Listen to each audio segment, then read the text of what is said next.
For 30 years, Mega Man has embodied exactly what I love about video games. His games feature memorable characters and music, tough but rewarding challenges, and ample replayability. Revisiting the 10 classic series games recently reminded me that my affection for Mega Man hasn't been misplaced. Sadly, Mega Man can also be said to embody the worst aspects of video games. Scads of sequels with little innovation, failed experiments, and quick cash-ins litter Mega Man's history. And then there's the fall from grace of franchise godfather Keiji Inafune. After his hubris led him to abruptly leave Capcom, the company responded by deep-sixing multiple Mega Man projects, among them a game which could have stolen much of Mario Maker's thunder, and the next chapter of a series with a strong cult following. In the 8 years since Inafune's departure, Mega Man became mostly forgotten, both by Capcom and the mainstream gaming public. Outside of some awful mobile games, some merchandise, and an amazing comic adaptation, Mega Man was MIA. The hardcore fans never forgot him, however, and thanks to pop culture's cyclic nature and the franchise's 30th anniversary, Capcom has brought Mega Man back with gusto with Mega Man 11.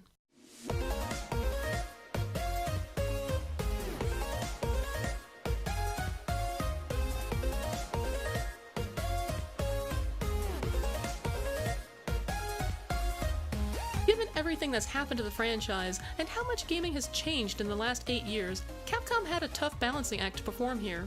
For Mega Man 11 to be successful, it must appeal to fans, both longtime and lapsed, as well as to newcomers, and it must navigate the cynicism with which many players regard retro-inspired 2D action games these days. After all, for every Shovel Knight, there's easily a dozen Mighty No. 9s. Thankfully, Capcom rose to the challenge with a game which seamlessly blends retro and modern sensibilities. Because Mega Man 11 aims to reach as wide an audience as possible, I'll first quickly go over what Mega Man games are about. Mega Man games are simple, 2D platformers, which task players with navigating themed levels filled with maniacal machines and onerous obstacles while collecting numerous special weapons and items along the way. Left like that, it would be the video-gamiest video game to have ever videoed a game, but what elevates Mega Man head and shoulders above his peers is the freedom of choice.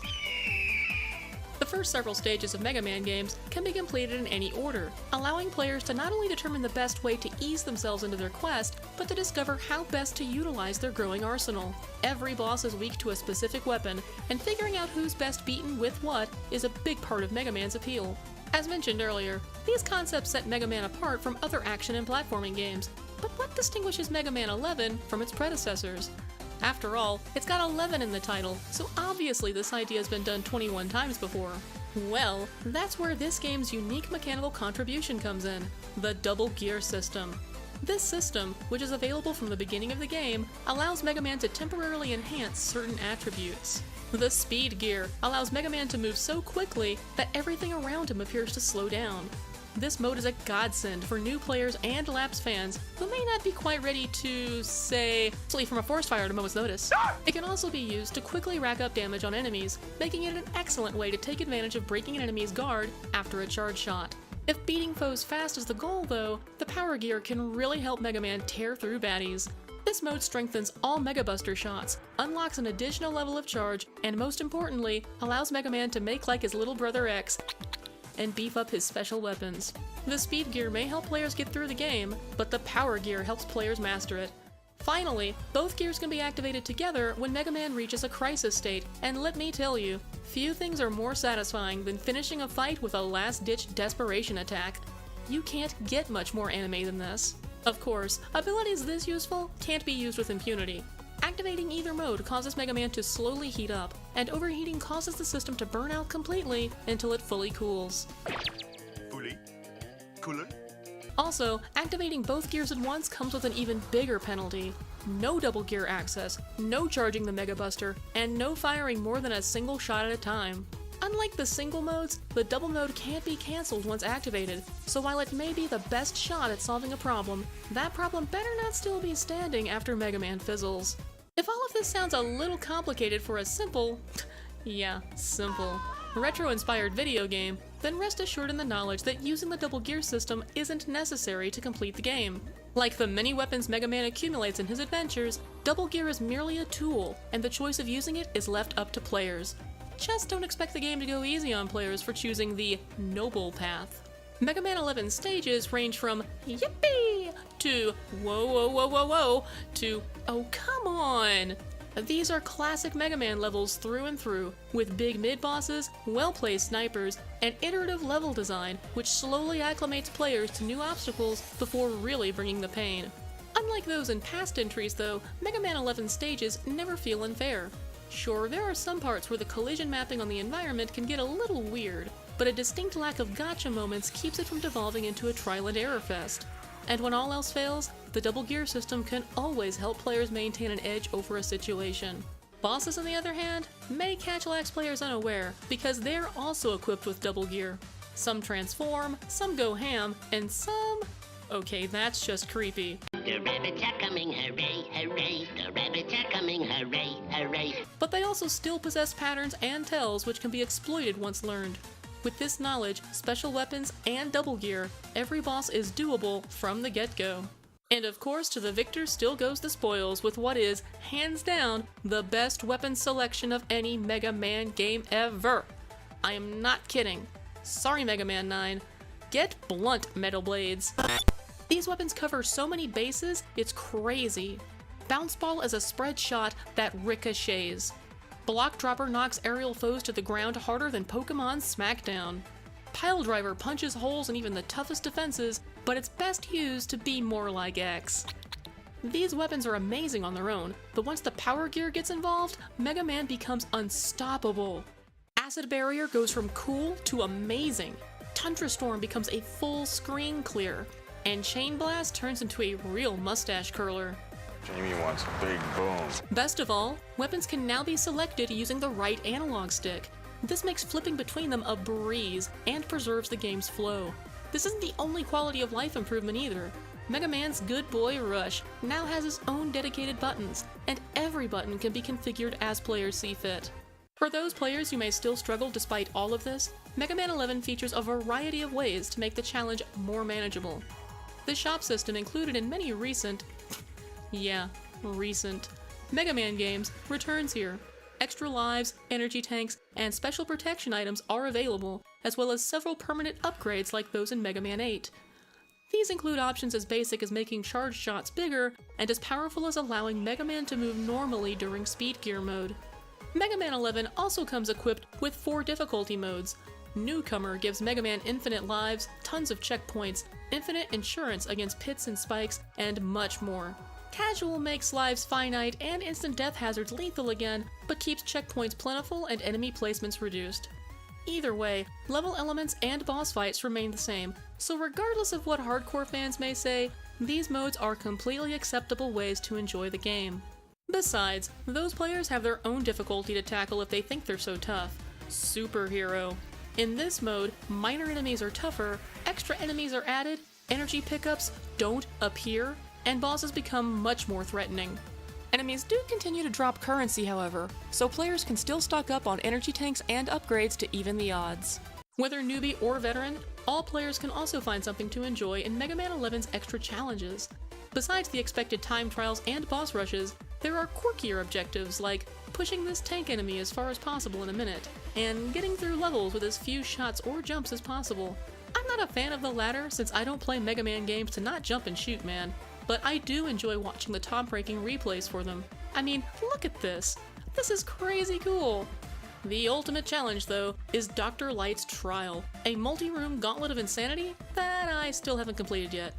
I really like the idea, but it's a bummer that the first room requires defeating 15 of these slowly spawning and slowly moving enemies.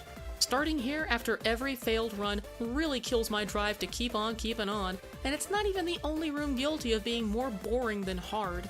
Come on, Dr. Light, certainly you can make a cooler trial with all the money you've taken from me. Speaking of money, Mega Man 11 looks pretty dang good for a game with a budget price. The subtle cell shading totally sells the series' classic art design, and the 2D perspective makes all of it pop.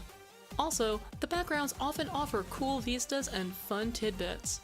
Some elements of the visuals, however, do betray the game's budget status. Some backgrounds, for example, are a little too dark, making their attendant foregrounds look completely divorced from them. Additionally, some levels fail to hide their tile-based construction very well.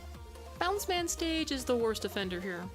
This kind of stuff flies in Mario games because that whole series is about blocks, but in any other video game series, it comes off as looking cheap.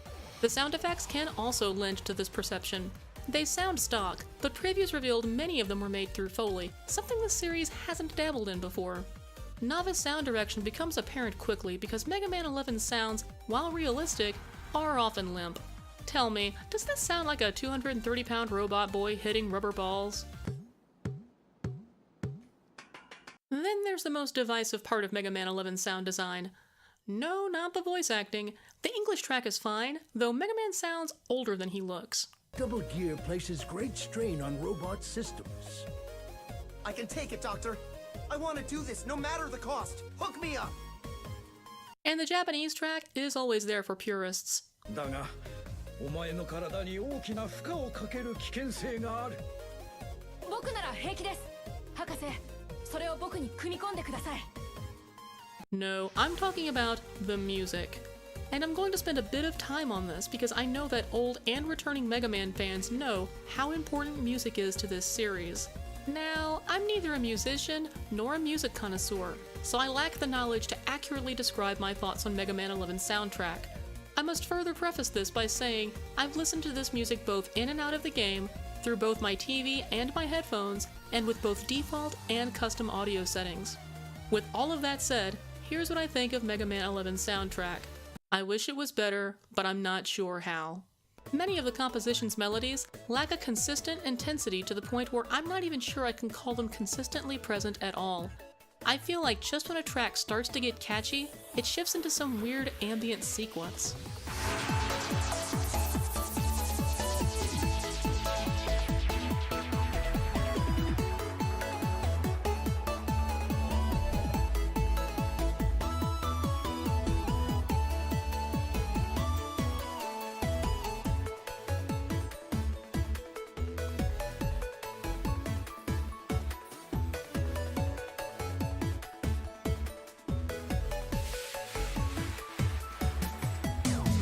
If this is just something common to this genre of music, whatever it is, then I guess I'm not a fan of it.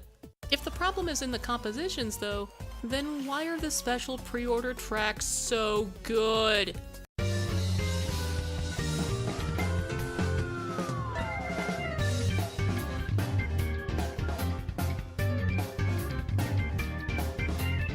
This version of the soundtrack, which sadly only covers the 8 Robot Master stages, brings the texture, weight, and consistent intensity missing from the original soundtrack. It also drastically changes the tone of some stages. For example, if the original Fuse Man theme is electricity surging down a power line,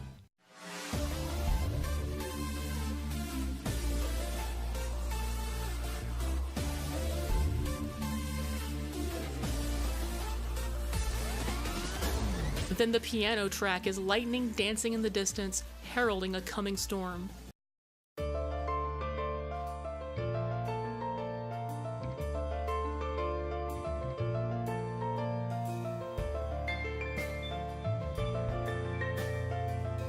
Yet, as much as I love the piano tracks, I don't think this instrumentation is the best choice for some of the stage's themes. For example, does this evoke ancient stone structures?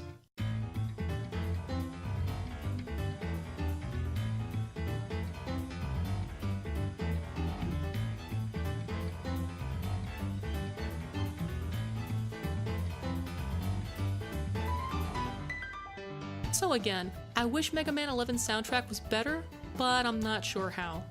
Gear Castle sounds pretty good though.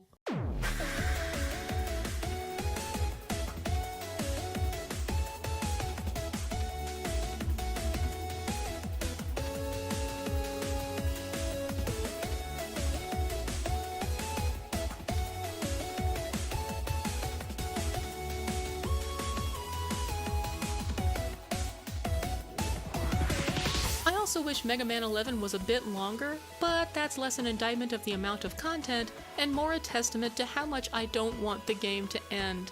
This is the first new Mega Man game in 8 years, and besides the music, it's everything I could have hoped it would be. Solid stages, cool weapons, goofy enemies, fun and funny robot masters, appreciable world building. It's simply, yeah, simply amazing. Welcome back, Mega Man. I've missed you.